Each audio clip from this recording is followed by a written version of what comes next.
Hi viewers, welcome to our channel. ప్రస్తుతం మనతో పాటు దాము బాలాజీ గారు సీనియర్ జర్నలిస్ట్ ఉన్నారు. వారితో ఒకసారి మాట్లాడదాం. నమస్కారం సార్. నమస్తే. సార్, నోబెల్ ప్రైజ్ కోసం ట్రంప్ ఎన్నో ప్రయత్నాలు అయితే చేస్తున్నాడు. తన అర్హుడు అని చెప్పేసి, తనకు నోబెల్ ప్రైజ్ రావాల్సిందే అని చెప్పేసి పట్టుబట్టడం కూడా మనం చూస్తూ వస్తున్నాం సార్. మరి వాళ్ళ నోబెల్ ప్రైజ్ అనౌన్స్మెంట్ కాబట్టి ట్రంప్ కు వచ్చే అవకాశాలు ఉన్నాయని చెప్పేసి ప్రచారం అయితే జరుగుతుంది. మరి వచ్చే ఛాన్సెస్ కనిపిస్తున్నాయా? అసలు నోబెల్ ప్రైజ్ రావాలంటే క్రైటీరియా ఏ విధంగా ఉండాలి? మరి ఆ క్రైటీరియా ప్రకారం అంటే ట్రంప్ అర్హుడేనా కాదా? ఇంతకుముందు గతంలో అమెరికా అధ్యక్షులకు ఈ విధంగా నోబెల్ ప్రైజ్ వచ్చిన సంఘటనలు ఏమన్నా ఉన్నాయా? నోబెల్ ప్రైజ్ అంటే ఇది నోబెల్ పీస్ ప్రైజ్, శాంతి బహుమతి అనమాట. నోబెల్లో రకరకాల ప్రైజెస్ ఉంటాయి. నిన్న కూడా లిటరేచర్ కి హంగేరియన్ రచయితకి ఇచ్చారు. ఈ రోజు 2:30కి మన ఇండియన్ టైంలో 2:30కి ప్రకటిస్తారు నోబెల్ ప్రైజ్. ఇది నోబెల్ శాంతి బహుమతి అని చెప్పుకోవచ్చు. ఇది ఇప్పుడు ట్రంప్ కి ఇవ్వబోతున్నారని వార్త వైరల్ అవుతుంది.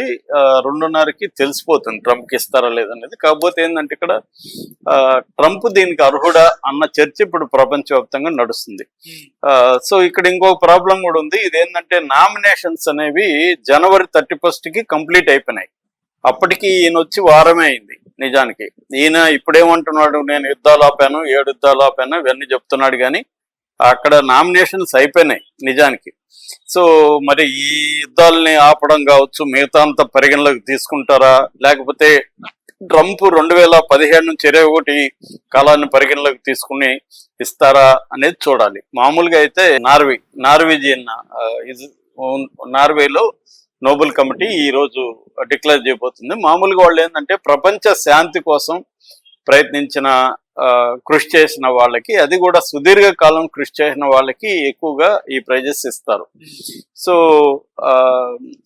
ఈ ప్రైజు ఇవ్వడానికి ఈయన అర్హత ఏమని చెప్తున్నాడంటే, నేను 7 యుద్ధాలను ఆపాను అని చెప్తున్నాడు. 7 యుద్ధాలు ఏవేవి అంటే ఇండియా పాకిస్తాన్ యుద్ధాన్ని నేనే ఆపానని చెప్తున్నాడు. తర్వాత ఆర్మేనియా అజర్బైజాన్, రువండో కాంగో, తర్వాత Egypt Ethiopia, Israel Iran, Israel Palestine, తర్వాత సెర్బియా కొసోవో, ఈ యుద్ధాలని నేనే ఆపానని చెప్తున్నాడు.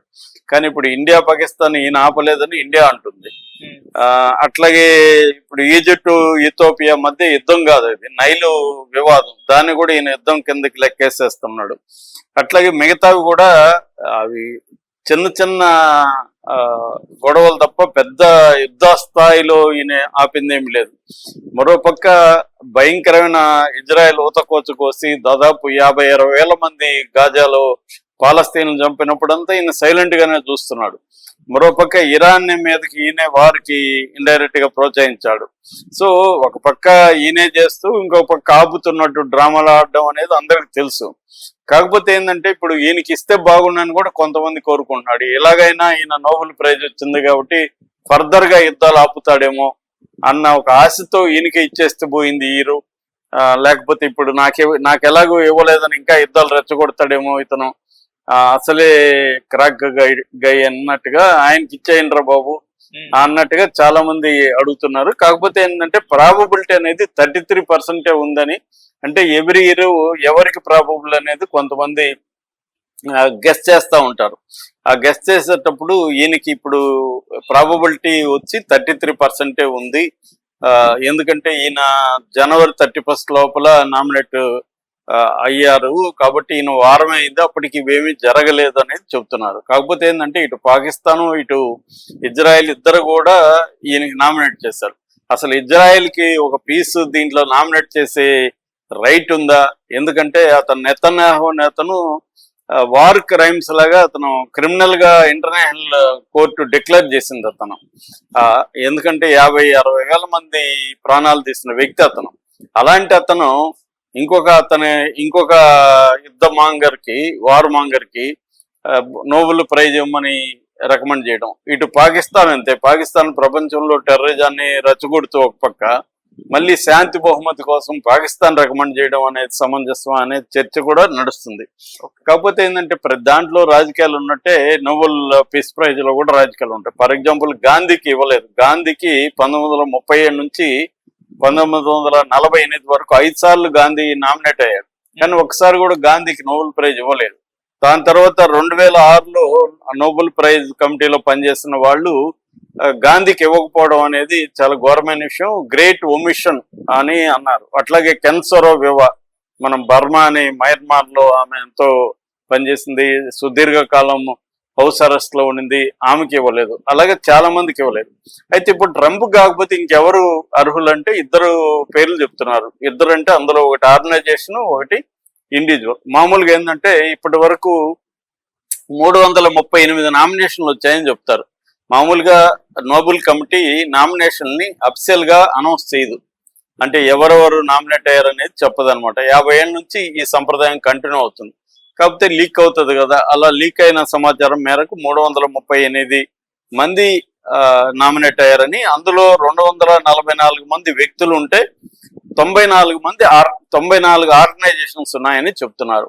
సో ఇప్పుడు ట్రంప్ కి కాకుండా ఎవరికి ఇవ్వచ్చు అంటే ఇద్దరి పేర్లు బయటకు వచ్చాయి. ఒకటేమో ఆర్గనైజేషన్, ఒకరు వ్యక్తి. ఆర్గనైజేషన్ ఎవరంటే సుడాన్ లో ఉండే ఎమర్జెన్సీ రెస్పాన్స్ రూమ్ అని ఒక ERR అంటారు. ఈ ఎమర్జెన్సీ రెస్పాన్స్ రూమ్ సుడాన్ లో అంతర్యుద్ధం జరుగుతుంది 2023 నుంచి. సుడానీస్ ఆర్మ్డ్ ఫోర్సెస్ కి తర్వాత ర్యాపిడ్ సపోర్ట్ ఫోర్సెస్ కి మధ్య అంతర్యుద్ధం జరిగింది. లక్షలాది మంది చనిపోతున్నారు. ప్రజలకి సహాయం చేయడానికి, ఆ యుద్ధంలో గాయపడిన వాళ్ళకి ట్రీట్మెంట్ ఇవ్వడానికి, ఆహారము మందులు సప్లై చేయడానికి ఈ సంస్థ పనిచేస్తుంది. ఈ సంస్థలు 10,000 మందికి పైన ఉన్నారు. చాలా గొప్పగా ఈ సంస్థ పనిచేస్తుందని చెప్తున్నారు. ఈ సంస్థకి నోబెల్ ప్రైజ్ ఇచ్చే అవకాశం ఉందని చెప్తున్నారు. ఇక రెండవ వ్యక్తి వచ్చి యూలియా నవల్నయా. ఆమె రష్యన్ అన్నమాట. రష్యా అపోజిషన్ లీడర్ అలెక్సై నవల్నై భార్య అన్నమాట ఆమె. ఆయన జైల్లో ఉంచే చంపేశారు ఆయన్ని పుతిన్ ప్రభుత్వం. అప్పటి నుంచి కూడా ఆమె పుతిన్ ప్రభుత్వం చేసే అరాచకాలకు వ్యతిరేకంగా పనిచేస్తూ ఉంది. శాంతి కోసం, డెమోక్రసీ కోసం, హ్యూమన్ రైట్స్ కోసం ఆమె ఎడతెగకుండా పోరాడుతుంది. సో ఆమెకు వచ్చే అవకాశం ఉందని చెప్తున్నారు. ఇక అమెరికాలో ప్రెసిడెంట్ల విషయానికి వచ్చేసరికి ఇప్పటి వరకు 4 అమెరికన్ అధ్యక్షులకి, అమెరికన్ ప్రెసిడెంట్స్ కి నోబెల్ పీస్ ప్రైజ్ అనేది వచ్చింది. ఫస్ట్ వచ్చింది థియోడర్ రూజ్వెల్ట్ 1909లో, 1909లో ఆయనకు వచ్చింది. ఆయన రుస్సో జపనీస్ వార్ ని ఆపాడని చెప్పి ఆయనకి ఇచ్చారు. దాని తర్వాత వుడ్రో విల్సన్ 1919లో ఆయనకి ఇచ్చారు. ఆయన లీగ్ ఆఫ్ నేషన్స్ అంటే మొదటి ప్రపంచ యుద్ధం తర్వాత లీగ్ ఆఫ్ నేషన్స్ ని ఫార్మ్ చేసి శాంతిని నెలకొల్పడానికి కృషి చేశాడని ఆయనకి ఇచ్చారు. మూడవది జిమ్మీ కార్టర్ 2002. ఆయన వచ్చి ఇటు హ్యూమన్ రైట్స్, డెమోక్రసీ, తర్వాత కాన్ఫ్లిక్ట్ రెజల్యూషన్ కి కృషి చేశాడని చెప్పి ఆయనకి ఇచ్చారనమాట. ఇక 4వది బరాక్ ఒబామా. ఈయనకి 2009లో ఇచ్చారు. ఈయన అధికారంలోకి వచ్చిన 12 రోజులకే అవార్డు ఇచ్చేశారు ఆయనకి. ఆయనకి అప్పటికి నిజానికి ఆయన ఏం చేసింది లేదు. ఓన్లీ ఏంటంటే ముస్లిం ప్రపంచంతో స్నేహ సంబంధాలను పెంపొందించాడని ఆయనకి ఇచ్చారు. నిజానికి అప్పటికే ఇరాక్ మీద, ఆఫ్ఘనిస్తాన్ మీద వార్ జరుగుతుంది. అవార్డు ఇచ్చినాక కూడా ఆయన ఆఫ్ఘన్ల మీద బాంబులు వేశాడు, ఇటు లిబియా మీద వేశాడు, యమన్ల మీద బాంబులు వేశాడు, ఇవన్నీ చేశాడు ఆయన. అంటే ఆయన కనీసం మనకి నోబెల్ ప్రైజ్ ఇచ్చారు కదా, మనం యుద్ధాలను ఆపుదామన్న సెన్స్ కూడా ఒబామాకి లేకుండా పోయింది. కాబట్టి అది వివాదాస్పదమైంది. దాని తర్వాత నోబెల్ కమిటీలో కొంతమంది కూడా మేము ఈయనకి ఇవ్వడానికి రిగ్రెట్ అవుతున్నాము, ఈయనకి ఇచ్చి ఉండాల్సింది కాదని కూడా అనుకున్నారు.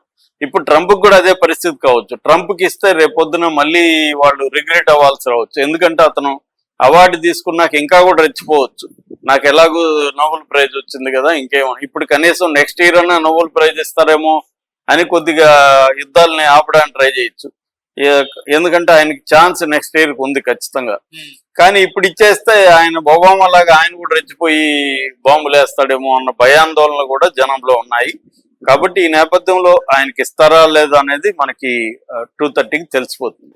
Okay sir, thank you so much.